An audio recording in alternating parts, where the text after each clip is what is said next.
Mateus, capítulo 6, versículos de número 9 até o 15.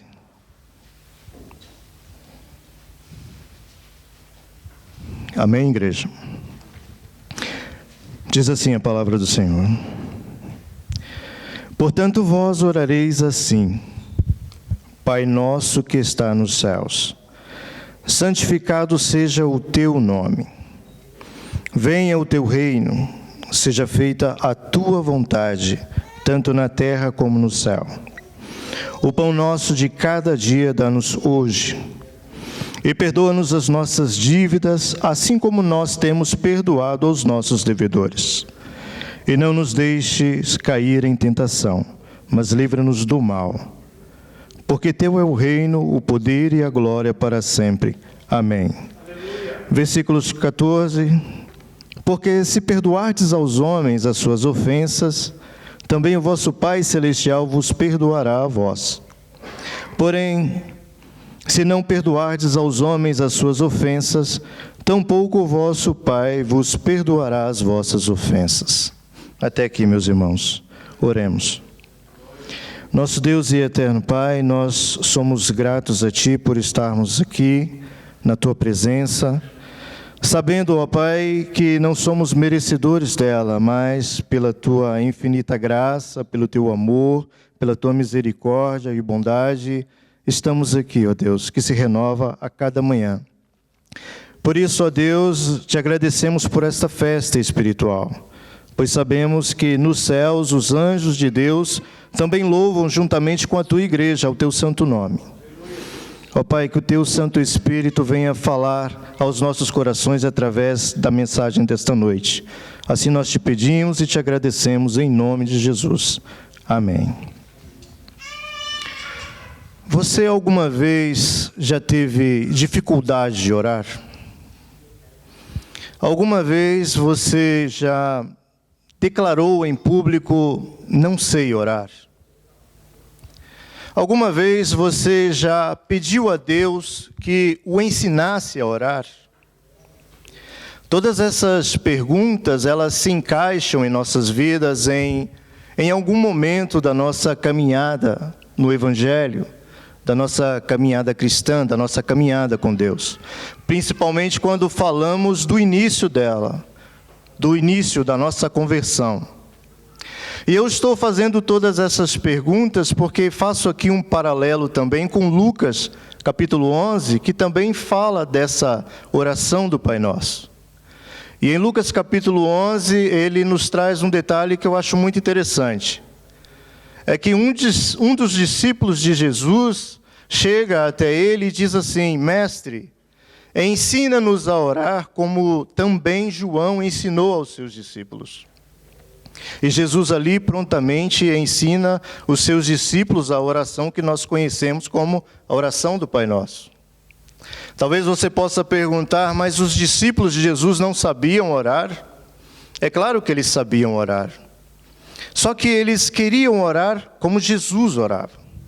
Eles queriam aprender a orar da maneira como Jesus fazia, com a mesma intimidade com o Pai. Só que os detalhes que Mateus nos traz sobre a oração do Pai Nosso, eles são muito mais abrangentes. Porque antes mesmo da oração propriamente dita, nós percebemos que Jesus ele já começa a ensinar sobre oração antes mesmo da oração do Pai Nosso. Por exemplo, quando lemos no versículo de número 5, onde ele diz assim: E quando orardes, não sejais como os hipócritas. Frisem bem essa palavra, hipócritas.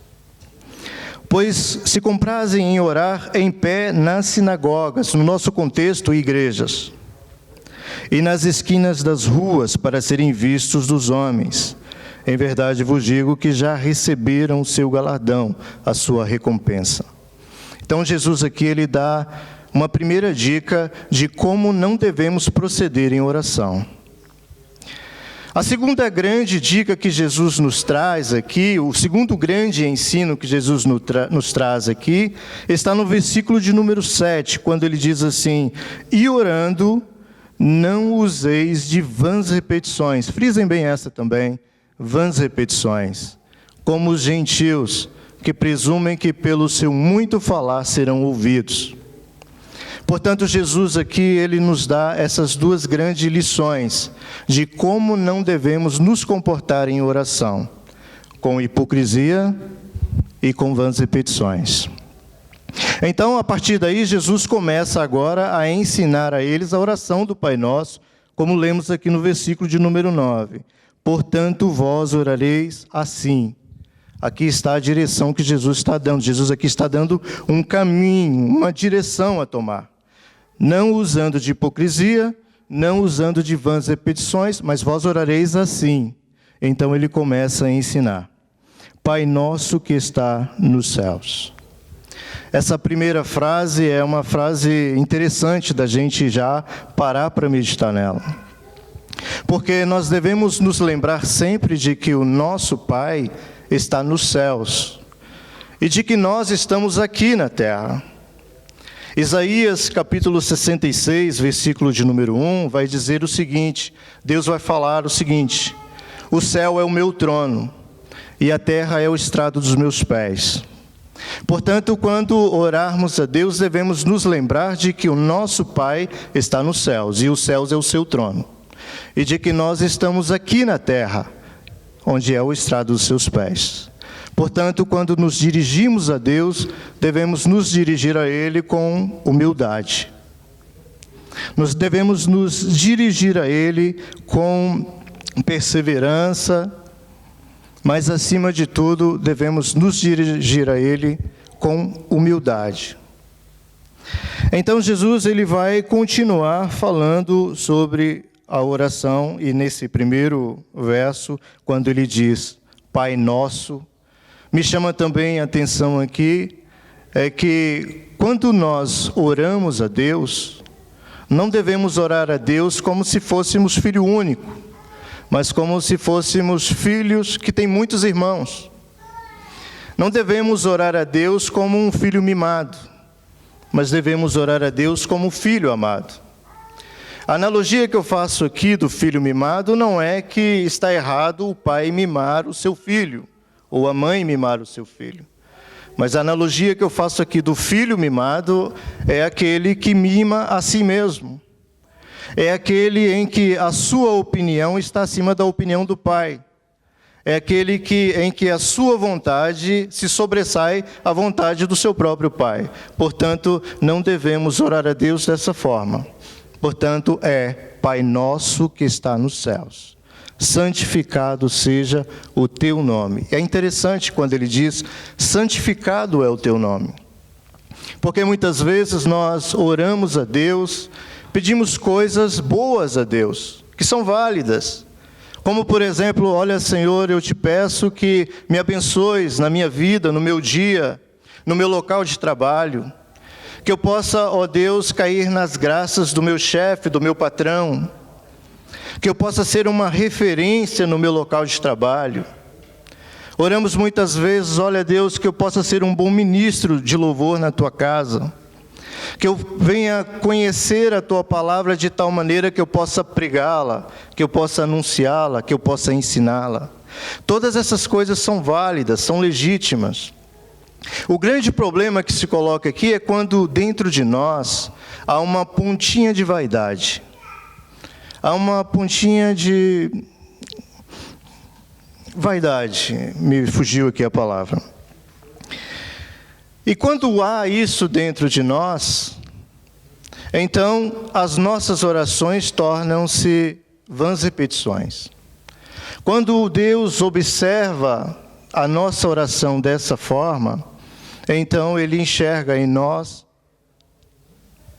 exatamente isso, vãs repetições, hipocrisia. Ou seja, no fundo, o que nós estamos falando com Deus é, ó Pai, que todos vejam quanto eu sou bom, que todos vejam o que eu sou santo, que todos vejam que eu sou temente a Ti. E quando oramos dessa forma, então as nossas orações passam a não ser ouvidas. Isso me faz lembrar do apóstolo Tiago, em Tiago capítulo 4, verso de número 3, onde ele vai dizer: pedis e não recebeis porque pedis mal. Pedis para o seu próprio prazer, para o seu próprio deleite. Portanto, a oração do Pai Nosso nos ensina isso. De quando nos buscamos a Deus, devemos buscar não como filho único, mas como filho que tem muitos irmãos. Porque Deus não é só o meu Pai. Deus não é só o seu Pai. Ele é o nosso Pai. E Ele está nos céus. Venha o teu reino, seja feita a tua vontade. E por que devemos pedir, venha o teu reino? Muitas vezes nós nos comportamos como se fôssemos reis de nós mesmos. Muitas vezes nós nos comportamos como se dentro do nosso coração existisse um trono. E que quem está assentado nele não é Deus, não é o nosso Pai que está no céu, mas somos nós mesmos. Já ouviu alguém dizer certa vez: quem manda na minha vida sou eu. Eu é que faço o meu próprio caminho, eu é que tomo as minhas próprias decisões. Então, o que Jesus nos está ensinando aqui na oração do Pai Nosso é que venha a nós o teu reino, o reino do nosso Pai que está nos céus. E para que devemos pedir que venha a nós o reino de Deus? Vai dizer na frase seguinte: para que seja feita a vontade de Deus. E quando e como deve ser feita a vontade de Deus? Ele vai também dizer na frase seguinte: aqui na terra como nos céus. Que seja feita a vontade de Deus aqui na terra, da mesma forma como ela é feita no céu. Talvez alguém possa dizer assim: mas o homem tem o seu livre-arbítrio. Estamos num mundo mergulhado no pecado. Estamos vivendo dias difíceis. Aqui é quase impossível fazermos a vontade de Deus 100%. Mas quando eu olho para a palavra de Deus, quando eu olho para o ensino da oração do Pai Nosso, eu vejo Jesus nos ensinando uma outra coisa. Pedindo a Deus que seja feita a sua vontade aqui na terra, da mesma forma como ela é feita nos céus. Talvez alguém possa insistir e dizer assim: sim, mas os anjos não têm livre-arbítrio. Os anjos, eles foram feitos para louvar a Deus o tempo inteiro, o tempo todo. E o que eu tenho a dizer sobre o livre-arbítrio é que o livre-arbítrio nada mais é do que você ser o árbitro de si mesmo. É você o seu próprio juiz. É a você que toma as suas próprias decisões. Isso vai ao contrário daquilo que daquela oração que Jesus fazia antes da sua paixão, antes da sua crucificação, onde ele dizia o seguinte: Pai, se for possível, passe de mim esse cálice. Livre-arbítrio, ele estava ali expressando a sua vontade. Só que ele diz: todavia, que não seja feita a minha vontade, mas a tua vontade. Portanto, onde está o livre-arbítrio aqui? Foi anulado. E o que Jesus nos ensina aqui é que nós devemos anular esse nosso livre-arbítrio todos os dias, a todo momento, em todas as nossas orações. Portanto, venha o teu reino, seja feita a tua vontade, assim na terra como no céu. O versículo de número 11, ele vai dizer assim: o pão nosso de cada dia dá-nos hoje. É interessante quando eu também medito nessa parte, porque me faz lembrar de quando o povo de Israel estava no deserto, em que ali foi alimentado por Deus durante 40 anos, com o maná que caía do céu. E aquele maná que caía do céu, tipologicamente, estava falando do nosso pão vivo que desceu do céu. O próprio Jesus, depois, ele vai fazer uma analogia ao maná, dizendo: eu sou o pão vivo que desceu do céu. Jesus é o nosso pão, é o nosso sustento, é o nosso alimento. Glórias sejam dadas ao nome do Senhor. Então, o pão nosso de cada dia nos dá hoje. Mas como assim nos dá hoje? Será que Jesus está nos ensinando de que o nosso pão de cada dia, ou seja, de todos os dias, nós devemos pedir tudo aqui e agora, hoje? O nosso pão de amanhã, e o de depois, e do mês que vem, e do resto de nossas vidas? E que guardemos tudo em celeiros e vivamos dissolutamente? Obviamente que não. Porque esse dia aqui, o dia de hoje, é um dia especial na Bíblia. É um dia diferente. O pão nosso de cada dia nos dá hoje. O autor de Hebreus, ele vai dizer em Hebreus capítulo 3, verso de número 13, ele vai dizer o seguinte: exortai-vos uns aos outros todos os dias, durante o tempo que se chama hoje. Portanto, esse hoje aqui é um hoje diferente. Levando para o grego, esse hoje aqui, existem duas palavras no grego para hoje, que é o tempo cronos e o tempo kairos. O tempo cronos é de onde vem a palavra cronômetro, cronologia, cronograma. Então, esse tempo cronos é o tempo de 24 horas. Enquanto que o tempo kairos é um tempo que não tem princípio e não tem fim, é um tempo indeterminado. Então, quando a Bíblia nos fala, em algumas ocasiões de hoje, ele está a falar desse tempo. Eu acho interessante no hebraico que essa palavra hoje no hebraico, ela é escrita com rayon. E rayon, se nós formos traduzir literalmente, é o dia, com artigo. Yom é dia, rayon é o dia. Portanto, essa palavra hoje aqui no hebraico é o dia. Então, esse dia de hoje é um dia diferente, é um dia especial, é um dia diferenciado.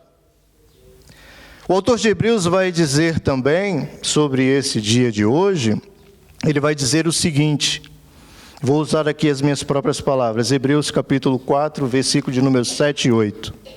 Que Josué conseguiu fazer com que o povo de Israel entrasse na terra prometida, mas não conseguiu fazer com que o povo de Israel entrasse no descanso de Deus.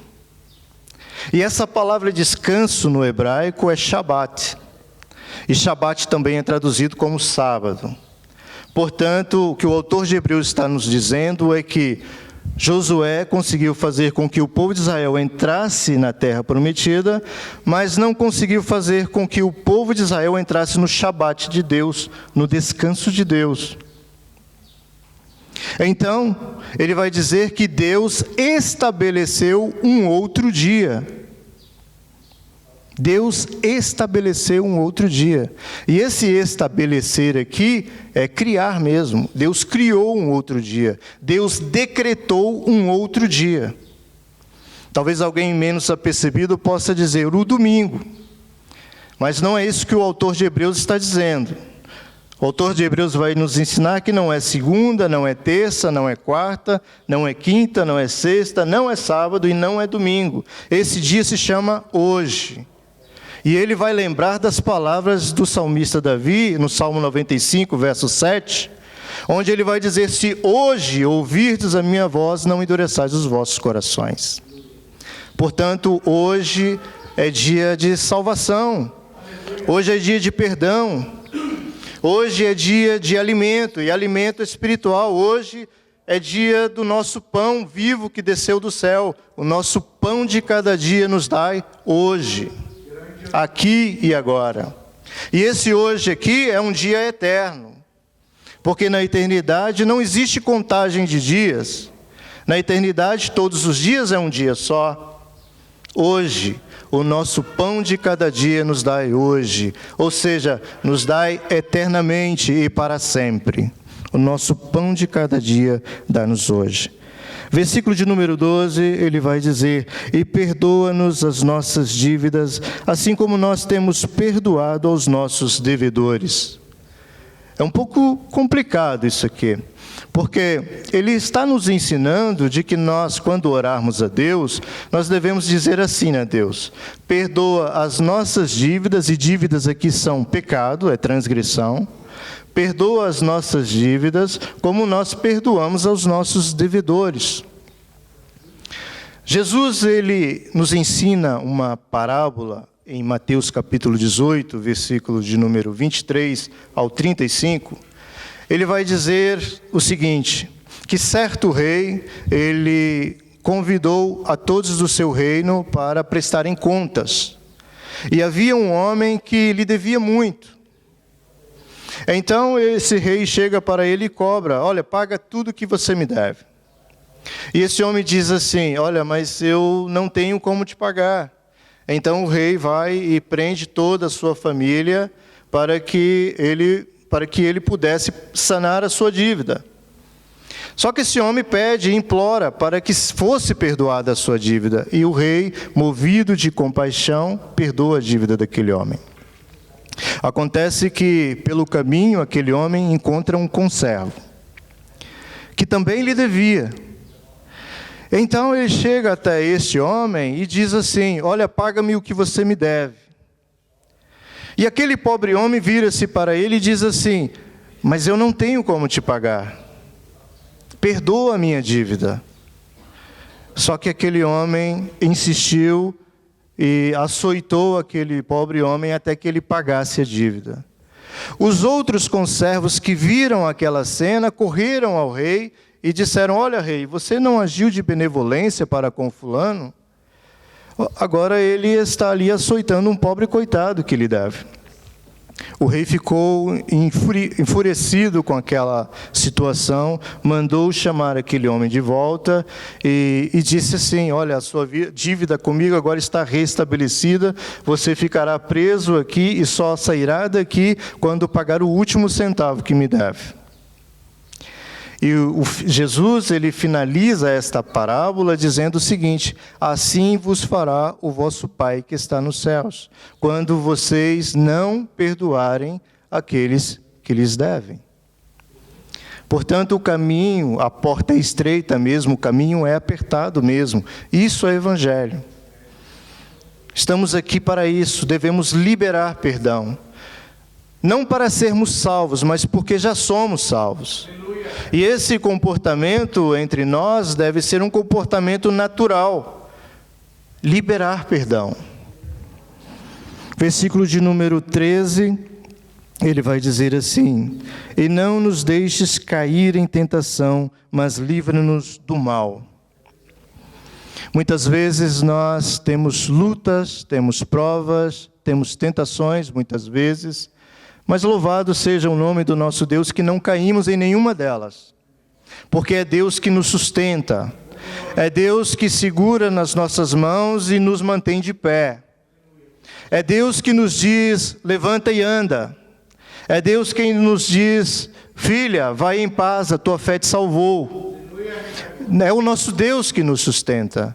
Portanto, e não nos deixes cair em tentação, mas livra-nos do mal. Ele vai finalizar a oração do Pai Nosso dizendo: porque teu é o reino e o poder e a glória para sempre. Amém. Uma oração típica judaica. Esse final aqui, em algumas Bíblias, ele está entre colchetes. E esse final aqui é um final típico de uma oração judaica. Quem estuda sobre a cultura judaica vai perceber que nas suas rezas, nas suas orações, eles sempre terminam e muitas vezes começam as suas orações exaltando a Deus. Como, por exemplo, eles dizem: Baruch atah Adonai Eloheinu melech haolam. Bendito és tu, ó Deus, Rei do universo, pois teu é o reino, o poder e a glória para sempre. Amém. Para finalizar, meus irmãos, Jesus, ele então começa, aqui no versículo de número 14 e 15, ele vai dizer assim: porque se perdoardes aos homens as suas ofensas, também o vosso Pai Celestial vos perdoará a vós. Vejam bem que Jesus está colocando um "se" aqui. Se perdoardes aos homens as suas ofensas, também o vosso Pai Celestial vos perdoará. Versículo de número 15. Se, porém, não perdoardes aos homens as suas ofensas, também o vosso Pai vos não perdoará as vossas ofensas. É interessante o grande ensino que a oração do Pai Nosso nos traz sobre perdão. Essa oração do Pai Nosso, alguns dizem até que ela foi proclamada no dia de Yom Kippur. Os judeus, eles têm um dia específico para perdoar. O Yom Kippur é traduzido como o dia da expiação, o dia do perdão. Só que o que Jesus está nos ensinando aqui é que devemos transmitir perdão quando? Hoje. E hoje são todos os dias. Devemos transmitir perdão, devemos dar perdão, devemos doar perdão. Sabe, meus irmãos, para terminar, se alguém aqui nessa tarde tiver o seu coração em paz, tiver com o seu coração leve, tranquilo, de que não há ninguém em que ele deva perdão, mas se percebeu que existe alguém no seu rol de amigos, local de trabalho, ou até mesmo um familiar seu, que por algum motivo deixou de falar contigo, vá até essa pessoa. Diga: olha, eu percebi que você tem se afastado de mim. Eu percebi que você já não fala comigo como falava antes. Eu tenho percebido que a gente já não conversa como conversávamos antes. Que nós não brincamos como brincávamos antes. E eu estou aqui para te dizer que você é muito importante para mim. Eu quero te pedir perdão. Peça perdão a essa pessoa, mesmo que você tenha a sua consciência tranquila, o seu coração em paz. Mas peça perdão a essa pessoa. Porque ao pedir perdão, você estará dando a oportunidade a esta pessoa de liberar perdão. E quando essa pessoa liberar perdão, o Deus, o nosso Pai que está nos céus, irá perdoar essa pessoa também. E a bênção de Deus que cair sobre a vida daquela pessoa, cairá sobre a sua também. Porque aos olhos de Deus, todos nós somos um só. Deus, quando olha para a minha mão esquerda, Ele vê todo o meu corpo. Deus, quando Ele dá um benefício à mão direita, Ele está beneficiando todo o meu corpo. Em outras palavras, quando Deus beneficia um irmão, Ele está beneficiando a todos os irmãos. Porque todos nós somos um corpo só. Todos nós somos igreja, o corpo de Cristo. Esta é a oração do Pai Nosso. Que Deus possa nos abençoar em nome de Jesus. Amém.